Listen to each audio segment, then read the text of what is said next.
The Confederation of British Industry says businesses in London should be cautiously optimistic about trading conditions in the year ahead. The CBI says growth is expected to pick up, but that optimism is it reflected at the sharp end of commerce? Alice Bandakravi has been finding out. A little bit more rain on Saturday, but we should see some sunshine on Sunday. Predicting the weather is a bit like predicting the economy. Despite all the scientific data, sometimes the unpredictable can happen. But businesses all over London are looking ahead to the next 12 months to find out what's in store for them. So what's the forecast? Uncertain for the next quarter and picking up as the year goes on. There are some clouds. The clouds are higher rail fares, higher VAT, public spending cuts.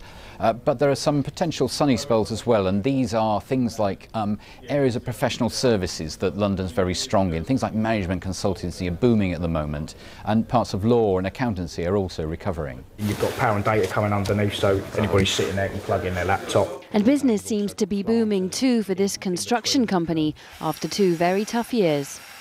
And this should be our best year so far, and we think 2012 could be better still. So for us, it's a good news story after 2 years of real hard slog. So you think you're through the worst? We think we're through the worst, subject to how the economy unfolds.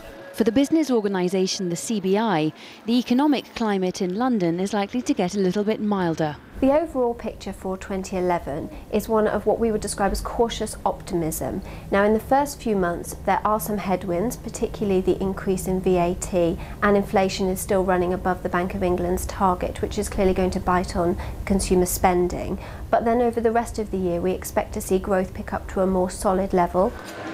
This Japanese restaurant in Barking opened 5 months ago.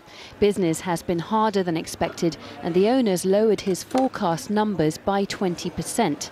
But nevertheless, he's optimistic and sees plenty of potential for the future. You know, the whole area is on the up, and there are more and more plans for the next 2 or 3 years of developing much more of the town centre. So, you know, it can only get better.